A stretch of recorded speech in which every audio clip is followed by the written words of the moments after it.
people are awfully forgiving, or they just don't understand, what's been done to them. What the banks did was reprehensible. That was why there was the outrage at the greed of the bankers when we gave them money that was supposed to help them lend to others, but they decided to use that money to pay themselves bonuses. For what? For record losses? We are governed by corporations today, often by corporations that don't have very much interest in the United States of America. I don't know what happened, man. What happened to the United States? It went so far in the ditch. At what moment did it all go bad? Was it disco? Was it Donna Summer? Is that what killed America?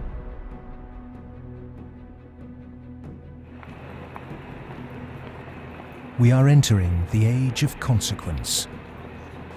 A rapacious financial system, escalating organized violence, abject poverty for billions, and the looming environmental fallout are all converging at a time when governments, religion, and mainstream economists have stalled.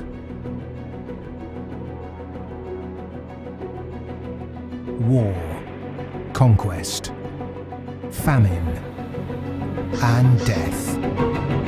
The four horsemen are coming.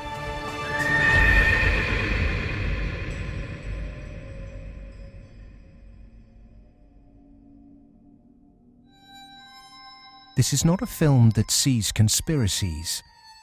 It's not a film that mongers fear. It's not a film that blames bankers or politicians. It's a film that questions the systems we've created and suggests ways to reform them. Over centuries, systems have been subtly modified, manipulated, and even corrupted, often to serve the interests of the few. We have continually accepted these changes, and because man can adjust to living under virtually any conditions, the trait that's enabled us to survive is the very trait that has suppressed us. Most societies have an elite tries to stay in power. And the ways they stay in power is not merely by controlling the means of production, to be Marxist, i.e. controlling the money, but by controlling the cognitive map, the way we think. And what really matters in that respect is not so much what is actually said in public, but is what is left undebated, unsaid. For centuries, gatekeepers have manipulated our cognitive map. But in 1989, a computer scientist by the name of Tim Berners-Lee implemented the first successful communication between an HTTP client and server. The World Wide Web was born. It has since unleashed a tsunami of instantly accessible, freely available information. Just as Gutenberg's printing press wrestled control of the cognitive map away from an ecclesiastical and royal elite, today the internet is beginning to change governments, finance, and the media. We are at the cusp of change. But to enact it, we must first understand the things that have been left unsaid for so long.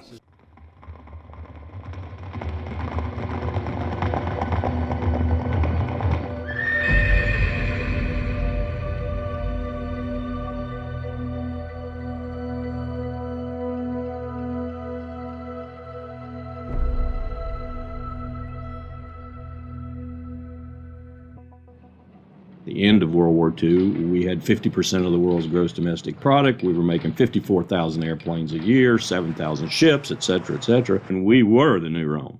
And we recognized it and devised a power management scheme in the 1947 National Security Act to, we thought, manage it. And it worked fairly well during the Cold War. But we haven't done anything since, and I think that's another sign of our inability to grasp the new world, if you will.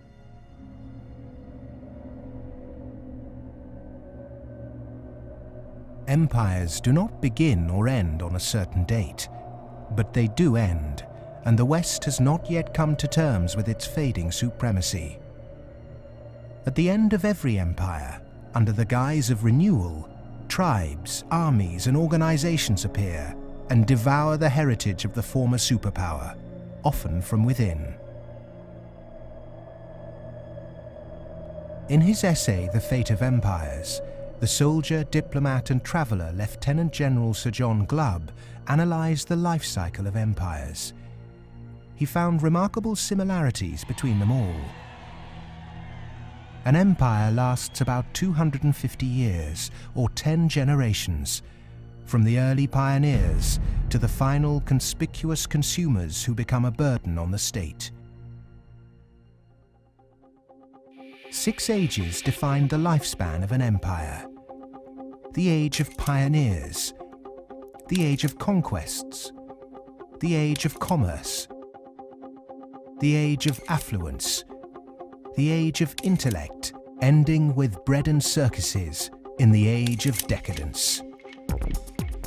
There are common features to every age of decadence.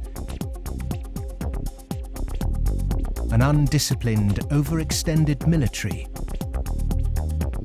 the conspicuous display of wealth, a massive disparity between rich and poor, a desire to live off a bloated state, and an obsession with sex.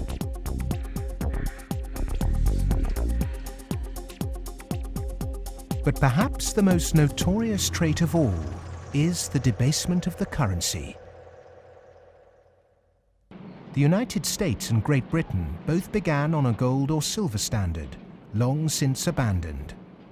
Rome was no different. So it started on a principle that was very sound, and it was on a silver standard.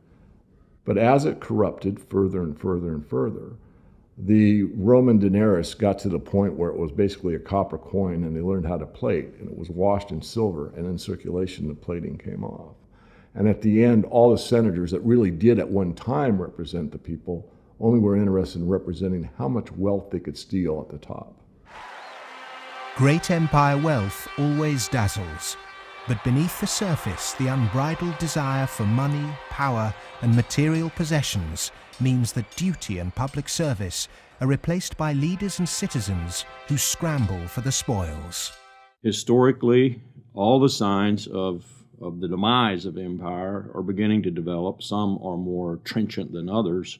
This current financial and economic crisis, that sort of thing always accompanies the demise of empire. The people of Rome were constantly being distracted by the gladiatorial events, and the politicians knew that they did this. Whenever there was unrest among the people, they had a huge event going on, and they created a new event with lots and lots of gladiators, and every day we're doing that. That is a common trait of declining empires.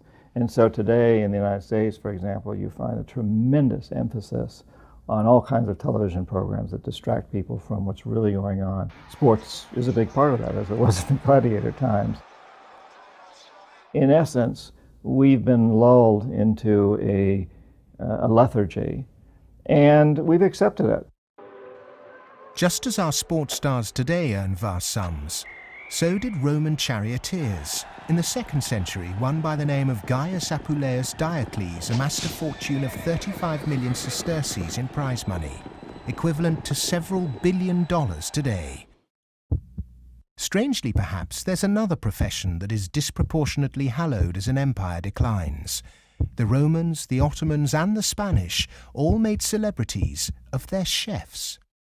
And this again is typifying the end of an empire, where things were so great, we have this last oomph of momentum that we used to be great, and we felt great, and we don't feel it anymore. So everyone is out searching for it.